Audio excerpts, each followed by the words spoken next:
7 minutes pour comprendre avec Sylvie Berman, consultante diplomatie BFM TV. Bonjour, merci d'être avec nous ce matin face à Ulysse Gosset, éditorialiste international à BFM TV. Bonjour. Et le général Jean-Paul Palaméros, ancien chef d'état-major de l'armée de l'air, ancien commandant allié de l'OTAN, est également avec nous. La guerre en Ukraine sera longue.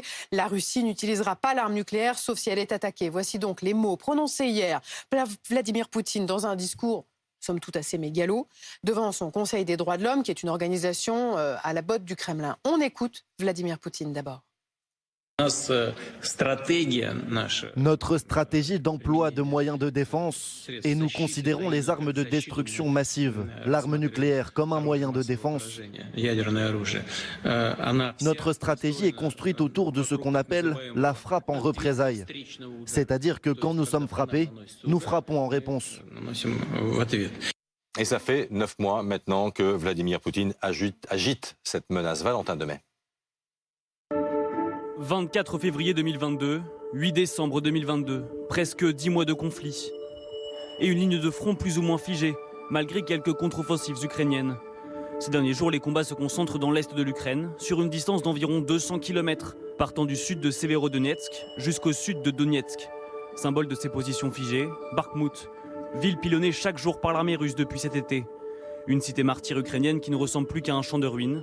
Malgré cela, elle résiste encore. Le conflit s'enlise, notamment avec l'hiver qui s'installe. Hier, Vladimir Poutine admettait même pour la première fois que la guerre est un long processus. Il a aussi précisé que l'arme nucléaire n'était qu'un moyen de défense, mais que si la Russie est attaquée, le Kremlin répondra. Ulysse Gosset, est-ce que vous trouvez qu'il y a un changement de ton de la part de Poutine ? Il cherche toujours à se justifier et pour la première fois, il dit à son peuple « la guerre sera longue ». Jusqu'à présent, il disait aux Russes « nos objectifs sont atteints, nous suivons le plan comme prévu ». Et pour la première fois, donc, il est obligé de reconnaître que ça prendra plus de temps que prévu. C'est un aveu d'échec. C'est une façon aussi de se justifier en disant que la Russie est menacée par l'Alliance Atlantique, par les Occidentaux, par l'Ukraine, bien sûr. Lorsqu'il parle de menaces nucléaires, il dit « ce n'est pas nous qui menaçons, nous ne sommes pas fous », dit-il.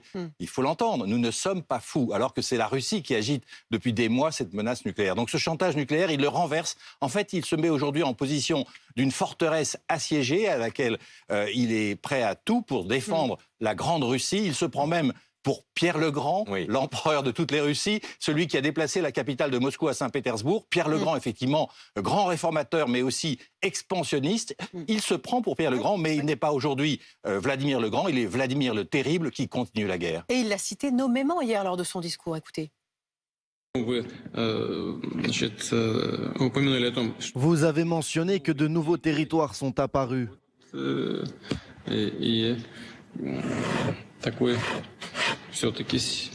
C'est un résultat majeur pour la Russie. C'est une question sérieuse. Il faut l'avouer, la mer d'Azov est devenue la mer intérieure de la Russie. C'est une chose sérieuse. Pierre le Grand s'est battu pour avoir accès à la mer d'Azov. Très intéressant, à la fois cette posture, ce sourire et le fond. Pourquoi ce besoin systématique, Sylvie, de revenir à l'histoire de la part de Vladimir Poutine ?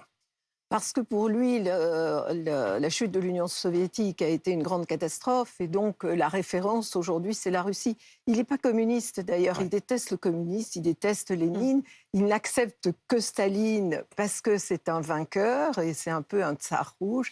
Mais sa référence, c'est les tsars et il se voit comme... Est-ce que c'est une façon de masquer les échecs militaires ? Non, parce que c'est une référence constante. Ça fait des années, il avait le portrait de Pierre le Grand dans son bureau.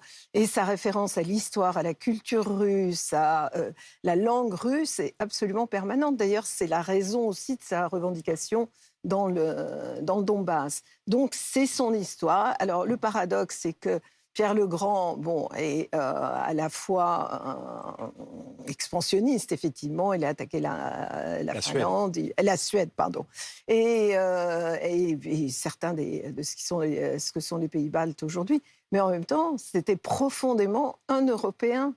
Alors que Vladimir Poutine est aujourd'hui en train de faire le choix de l'Asie, puisqu'il assume cette rupture avec ce qu'il appelle l'Occident collectif. retour à l'histoire, mais un retour avec sa version de l'histoire générale. Paloméros, est-ce que vous avez noté, vous, un changement de ton de Vladimir Poutine sur l'utilisation de l'arme nucléaire quand il parle de frappe en représailles? Il revient à un discours nucléaire assez classique. Simplement, il ajoute que la menace nucléaire grandit. Donc, il est toujours dans une ambiguïté. Évidemment, il n'a pas défini le niveau de menace ou le niveau d'attaque qui déclencherait cette rétorsion. Donc, bon, c'est toujours un peu troublant avec Vladimir Poutine, qui positionne effectivement la Russie comme une puissance, je dirais, responsable, et donc qui souffle le chaud, et dans la foulée, qui souffle le froid en disant « oui, mais le risque nucléaire n'a jamais été aussi grand », alors que personne ne le menace, et enfin, en tout cas pas de l'arme nucléaire, certainement pas les Occidentaux. Donc c'est lui-même qui entretient l'ambiguïté. Mais est-ce que Vladimir Poutine, Ulysse l'évoquait, qui prépare les Russes à une guerre longue, a les moyens de mener une guerre longue et efficace, militairement? En fait, il faut comparer, on est dans un équilibre des forces, donc la question c'est est-ce qu'il a les moyens de mener une guerre plus longue et plus efficace que les Ukrainiens finalement. Et là, je veux dire que l'équilibre des forces est quand même est en train de s'établir. D'un côté, on a les Ukrainiens quand même qui ont besoin, et toujours et encore, du soutien occidental. C'est pas facile, hein. Ils viennent de réclamer aux Américains des bombes à sous-munitions. C'est interdit par un certain nombre de pays et les Américains sont très réticents. Évidemment, ça leur redonnerait quelque part un nouveau souffle, puisque ça leur donnerait plus de munitions, alors qu'ils commencent à en manquer. D'un autre côté, les Russes semblent reconstruire un peu des munitions, des missiles avec leur industrie. Ça a des limites. Donc ça, on va le constater je dirais dans les semaines à venir, ou dans les mois plus exactement. C'est une question de mois, à mon avis. Quelle est la situation sur le terrain, Ulysse? Elle est plus ou moins stabilisée. On a à cause de l'hiver?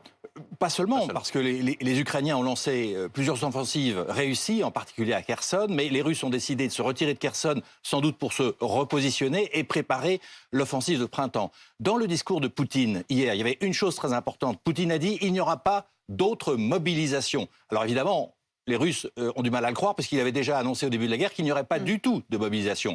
Mais il a promis qu'il n'y en aurait pas d'autre, qu'il y a assez de force. Il a annoncé qu'il y avait déjà 155 000 nouvelles recrues prêtes à aller au front, dont presque 70 000 sont déjà au combat, a-t-il dit. Donc il veut rassurer les Russes. Et n'oublions pas le contexte de son intervention. Oui. Ça intervient après plusieurs bombardements ukrainiens en profondeur, en Russie, qui ont touché des bases aériennes où il y a des bombardiers Tupolev, ces bombardiers qui bombardent l'Ukraine, mais qui peuvent aussi emporter l'arme nucléaire. Et ça, c'est une atteinte à la Russie, au cœur stratégique.